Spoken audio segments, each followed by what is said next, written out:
I've got your energy stories for the second week of February 2024. And let's start with some stories on distributed energy resources, or DERs. Ontario's grid operator, IESO, has teamed up with DER aggregator Energy Hub to develop a 90-megawatt virtual power plant controlling thermostats in 100,000 homes. All this was accomplished since just the middle of last year. Energy Hub also has a similarly sized program in Arizona, where it coordinates with Arizona Public Service to aggregate 110 megawatts of capacity from 78,000 meters. And in total, it now has 60 utility clients with bring-your-own thermostat programs that allow customers to select qualified thermostats and receive compensation for participation in various load management programs.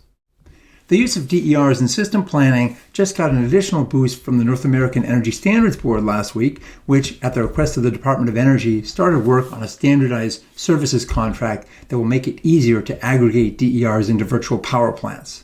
The goal is to improve data sharing practices and strengthen cybersecurity. NASB commented the deployment of DERs has been slowed by a lack of standard contracts that specify discrete services and performance expectations. Well, you may recall that Hertz recently said it would sell 20,000 Teslas, about a third of its EV fleet, citing high collision and damage costs and challenges to operational efficiency.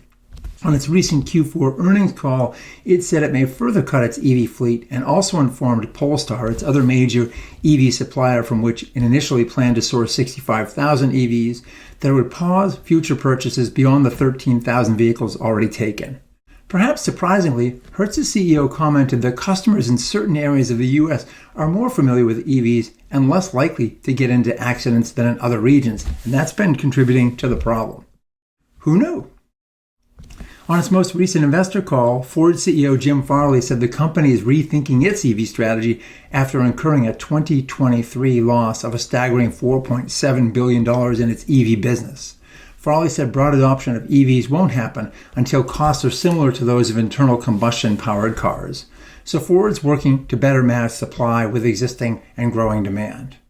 Farley also said Ford has a secret skunkworks team focused on developing a smaller and more affordable EV platform supporting multiple vehicles, but offered no definitive timelines. A lot has been made of these recent announcements, especially by EV critics. But put into perspective, 1.4 million EVs were sold last year, bringing the total U.S. fleet to 4.2 million.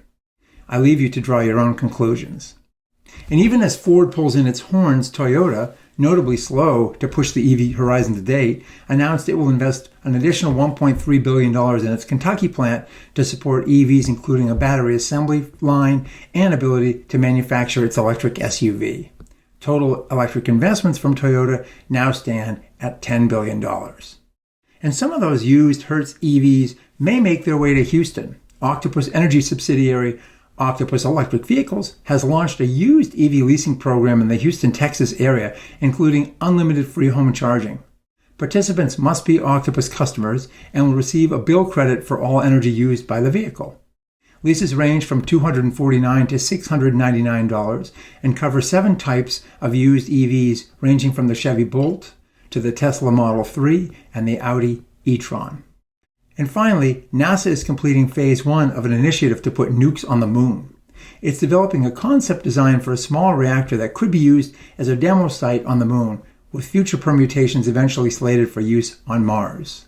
The reactor must weigh less than 6 metric tons, generate 40 kilowatts, and operate for a decade without direct human intervention, being remotely controlled. Target date is sometime in the 2030s. Well, that's all for this week. Thanks for watching, and we'll see you again next week.